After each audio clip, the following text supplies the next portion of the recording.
Welcome to Networking Essentials. Today you're going to hear some do's and don'ts of building business relationships.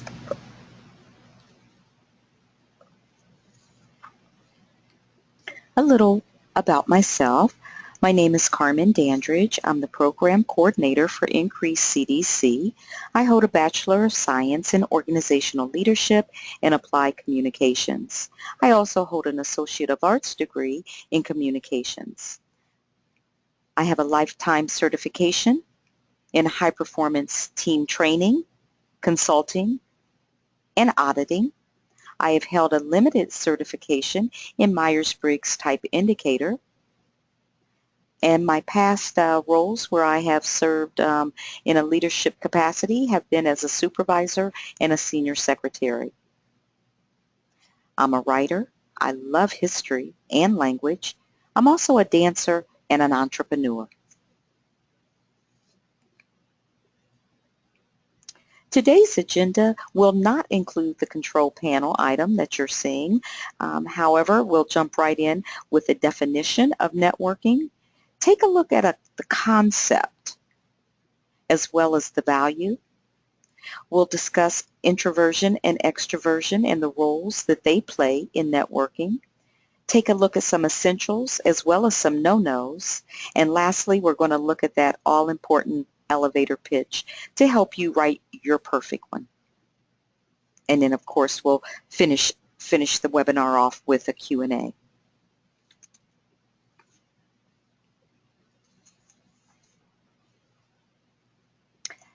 Now, one definition of networking is it's a socio-economic activity where like-minded business people create and or act upon business opportunities. It's a support system designed to increase your network by sharing information via print or verbal communication. It's done by individuals who share commonalities, such as a desire to increase sales or increase their network. And it's done to generate business opportunities, normally face-to-face, although networking can be done over the internet as well.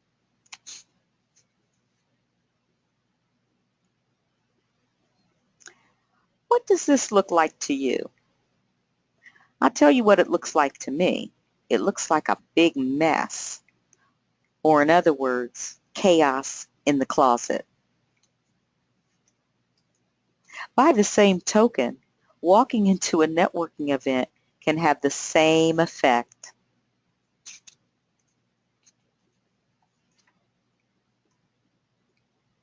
To the computer expert, however, this is not simply chaos in the closet. It's more than just a bunch of jumbled wires and circuit boards. It's the way information is stored and shared. It's the way computers talk to one another. Likewise, to the skilled professional networker, walking into an event is not just walking into a room of chaos, because amongst the people, there could be your next client, your next mentor, next supplier, funder, your next customer, or even your next employee. So to sum it all up, the concept of networking, it's not just about walking into a room of chaos. You're walking into your potential network. Now let's talk a little about the value of networking, or in other words, why should you network? Well, the value of networking is similar to the value of a college education. Let me explain. Do all college graduates land six-figure-a-year jobs? No, they don't. There are PhDs that have a low to moderate income level. And on the flip, there are people with no degrees at all who earn six figures and up. So what's the distinguishing factor that allows a person with no education to earn more than someone with a college education? Because it's a fact that a college degree doesn't guarantee a hefty salary. So what's the value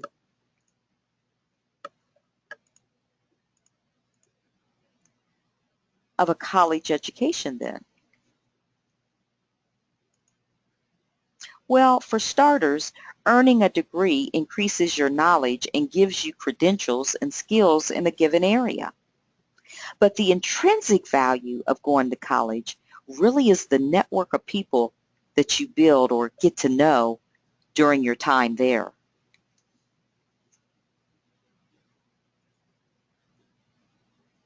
Did you know that 80% of all jobs are filled through networking? This statistic proves the old adage, it's not what you know, it's who you know and who knows you. If networking is this valuable in the world of college or during those preparation years, then how much more important is it in the real world of business? The strength of your network determines how far you'll go. So I'm asking you, how strong is yours?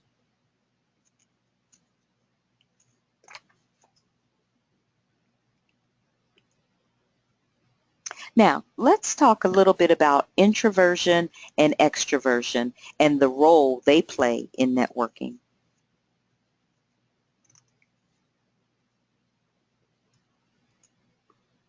Since networking requires a lot of talking and communication, let me pose this rhetorical question to you.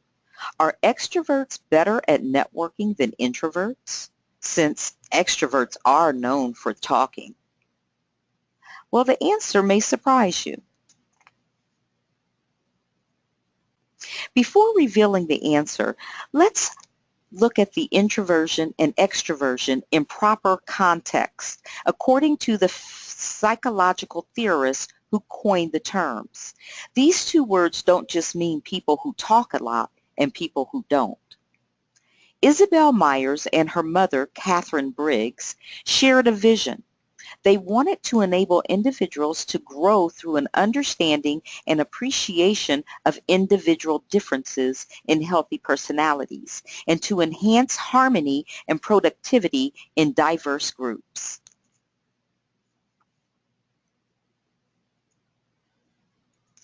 In 1943, the mother and daughter team created the Myers-Briggs Type Indicator Questionnaire.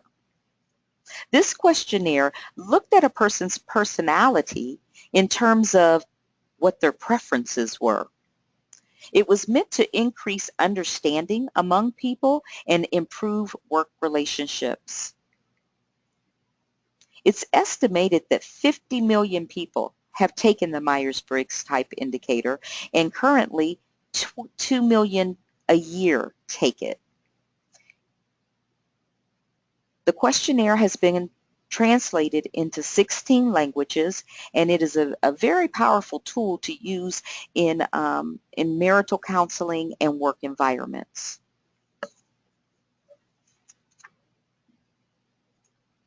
The questionnaire determines a person's preferences across 4 different areas or scales. The first scale results in either extroversion or introversion. The second scale results in sensing or intuitive, and so on.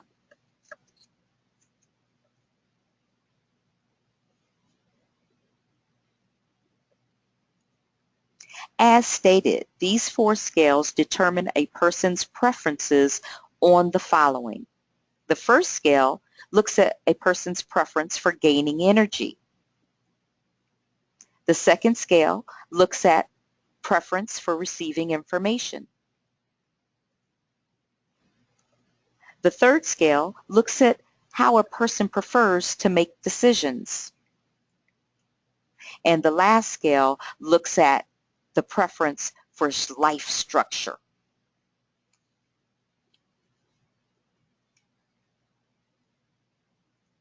For our learning purpose today, we're going to look at the first scale, how a person prefers to get energized.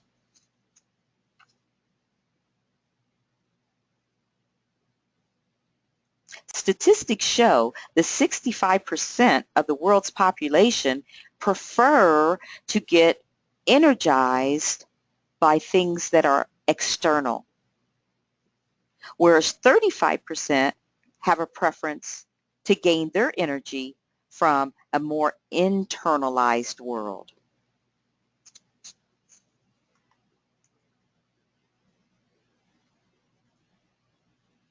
People with a preference for extroversion draw energy from an external world of interaction and doing.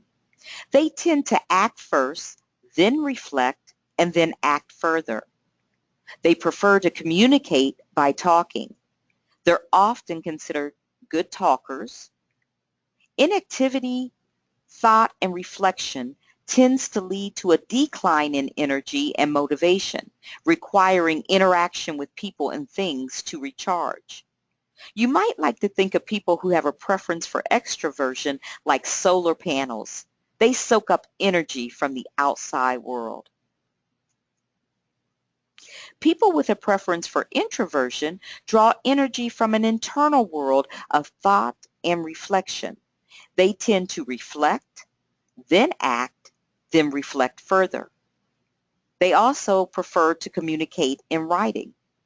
They're often considered good listeners. And activity in the outside world tends to lead to a decline in energy and motivation, requiring opportunity for inner thought and reflection in a more quiet environment to recharge.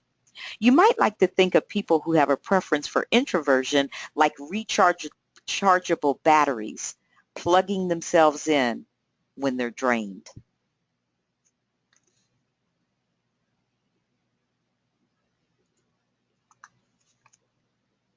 Now, relating all of this back to networking, remember, the question was, are extroverts better at networking?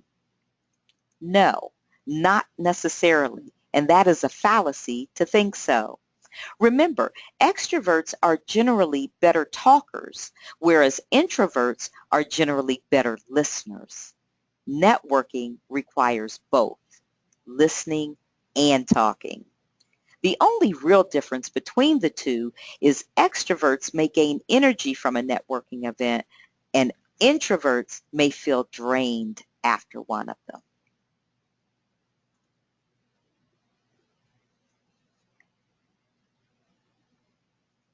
Now, whether you're an extrovert or an introvert, here's some essentials you can use to make the most out of networking opportunities. Manage your expectations. Don't put pressure on yourself to meet a lot of people. You can go to an event and be there for 20 or 30 minutes and make a great connection just by talking to one or two. One quality conversation can be more beneficial than 20 superficial ones.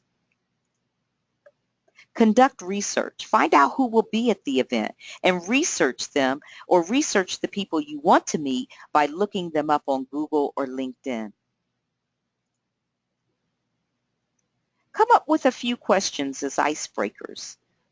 Typical go-to questions can revolve around food and travel because almost everybody likes to eat and almost everybody likes to travel.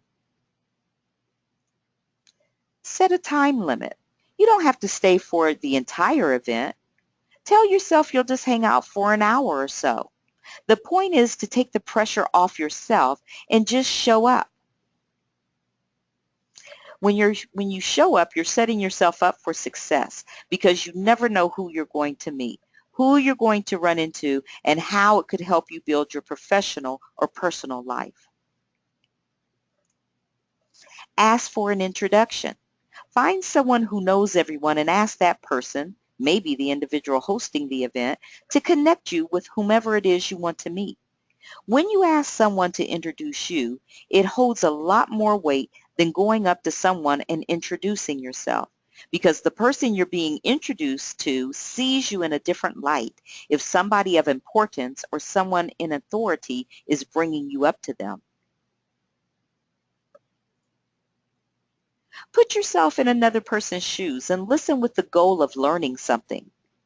Practice empathetic listening. Share personal stories because your personal stories are what make you interesting and memorable. And lastly, practice networking every day. The more you do it, the easier it becomes. Even during the course of your everyday activity, you can exercise this muscle by starting a brief conversation with those you come in contact with. Now, communication plays a very important role in networking. So make it effective. Be as clear as you possibly can. Nothing is as confusing as ambiguous communication. So please remember to keep it clear and as accurate as you can. Make it an even exchange. An even swap can never be a swindle, meaning that if you're doing all the talking, someone may feel swindled. So allow for the other person to talk too. You should be doing half as much listening as you are doing talking, and vice versa. Keep it brief and concise, and always make sure you provide your contact information and you ask for or receive the other person's.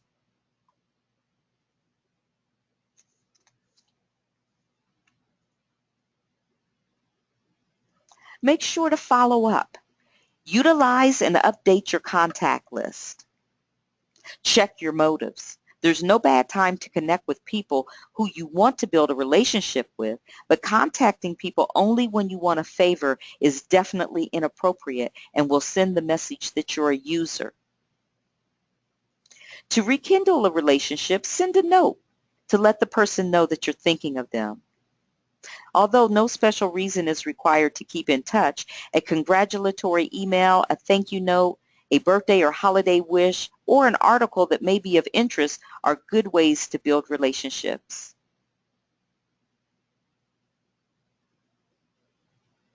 And although technology makes it easy to stay in touch, it's also important for you to be visible.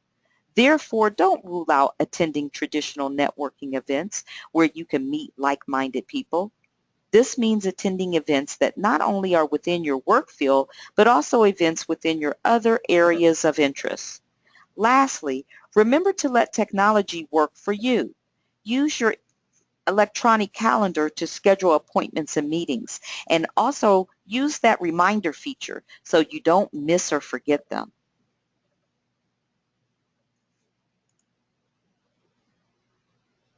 Now, a few no-nos. Extroverts, you have to be careful not to talk consistently. Take a pause, take a break, and let the other person talk, okay? Asking for favors, although the exception to this no-no is if you've been asked to do a favor. Then it's again, the even swap can never be a swindle, but it's probably best practice not to ask for a favor first, okay? You don't want to send that perception. You don't want to have others perceive you that perceive that you just want a favor or you just want something done. Um, Not offering solutions. Remember, networking is about providing solutions. That's how you really build relationships and build your network, is by listening to what other people's issues are. What are they having difficulties with? And then coming up with their solution. Okay, so not offering solutions, as you see, is on the no-no list. Randomly choosing events, not having a strategy behind the events that you choose. I mean, you don't want to find yourself at a dental floss convention or a dental floss networking event. Not that I'm against dental floss, but if that's not your area of expertise or where you're trying to build a network, it could be a big time waster. So don't randomly just choose events. Do a little research and have some a strategic purpose behind the events that you do choose to attend. Because randomly choosing an event you may find yourself not understanding that event or audience, and then you'll stick out like a sore thumb, and it'll become quite apparent quite quickly that you're out of your element and you're out of place. So make sure that you understand the event that you have chosen to attend and the people who are going to be at that event, and not introducing yourself or being introduced. Now that can come across as downright creepy if you just kind of if you go to a networking event and then you stay off to yourself and watching people, and just you'll come across as a little odd, and that is a no-no. If you're trying to build your network and build up a support system, you do not want to come across as creepy or odd. So make sure you're introducing yourself, or like the previous tip that was spoken about previously, get someone, as the host of the event, to introduce you.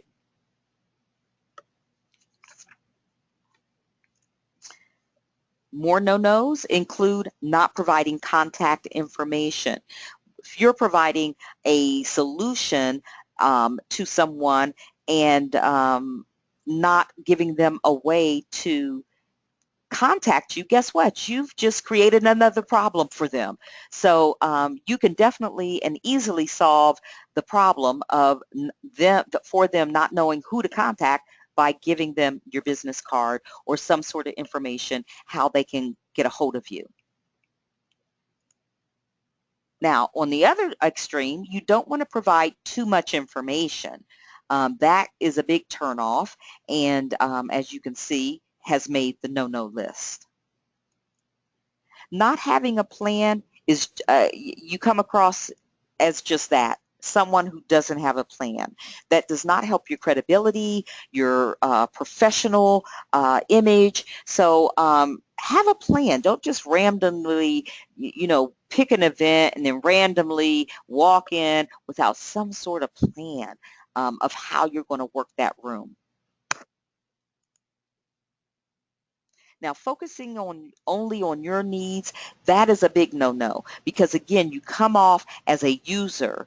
Remember, your purpose is to provide solutions to these folks, and in order to do that, that means you need to focus in on their needs and not so much yours. Okay, and if everyone could do that, guess what? Your needs would be met as well. Right? You won't have to focus on your needs because other people would not be focusing on theirs and focusing more so on yours. So hopefully it has to start somewhere. So let it start with you, okay? And then let others follow suit. That's what being a leader is all about.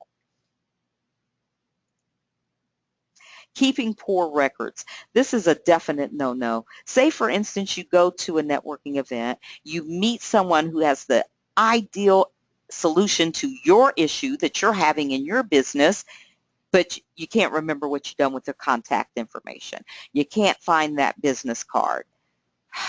Guess what? You've created another problem for yourself. So you can easily, again, resolve that particular problem just by keeping records, being organized.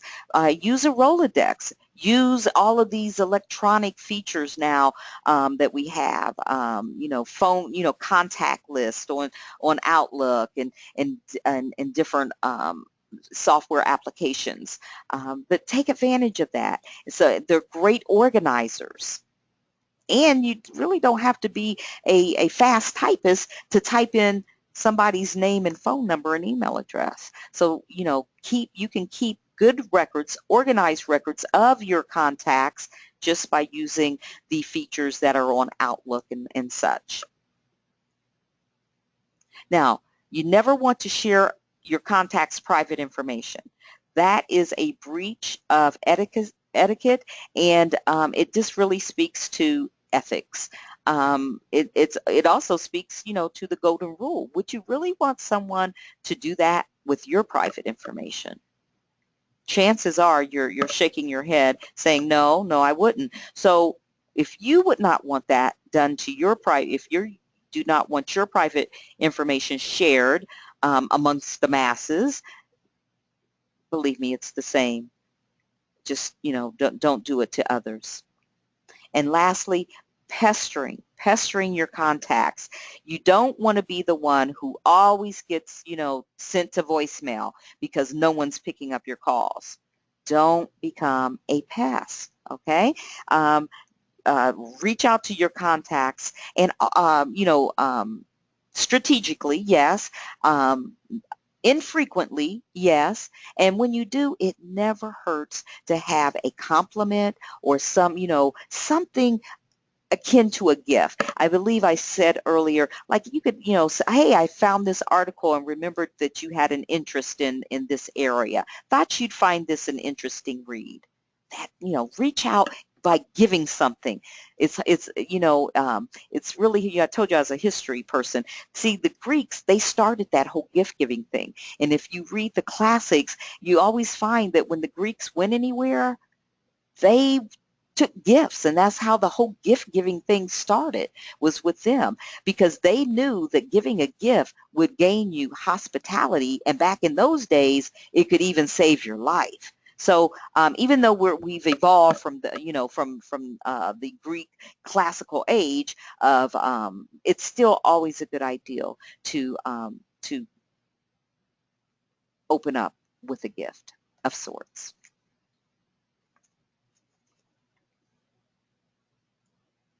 Now, elevator pitch. Let's turn to that for a minute. William Shakespeare, he said, brevity is the soul of wit. And let me just talk a little bit about that. Now, the characteristic of witty, to be witty, that's something society looks upon as a thumbs up good thing. Whether it's a movie star, a musician, or a sports figure, any celebrity, we just love it when someone's witty, when they know the right thing to say at the right time. And notice, even if you think of someone who fits that definition or into that category, if you really think about it, what makes them witty is that they don't just drone on and on and on and on, right? Well, that's what Shakespeare meant when he said brevity is the soul of wit. You need to be brief. If you want to be witty, you cannot be given long, drawn-out speeches. It has to be brief and concise. See, these short, concise communications are a lot more witty, have a lot more chance to be witty, and a less chance of boring the listener. Now, another good way to remember when you're thinking about your elevator pitch is to, KISS. Just think of that acronym, KISS. Keep it short and simple.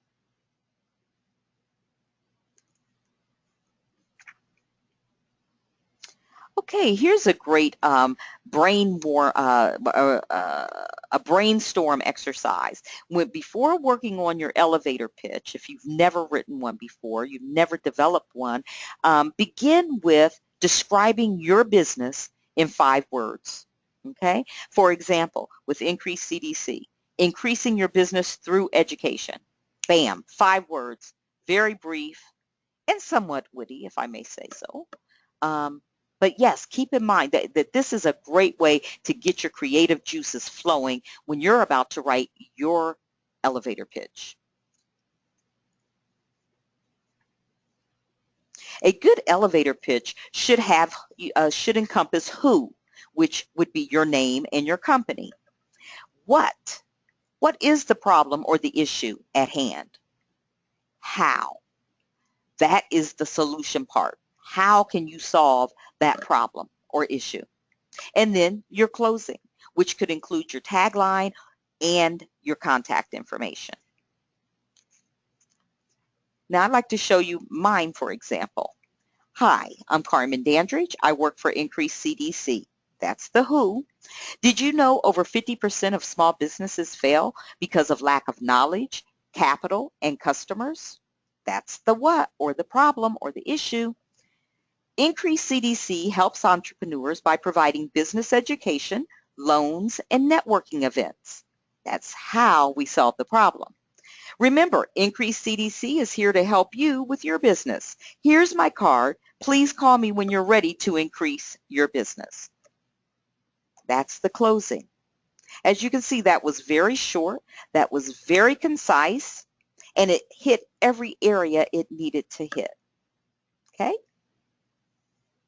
So I wanted to just reiterate that when you create your elevator pitch, make sure you have the who, which would be your name and company, the what, that's the problem or issue at hand, how you intend to solve that problem or how you can solve the issue, and then the closing. And that can be your tagline and your contact information.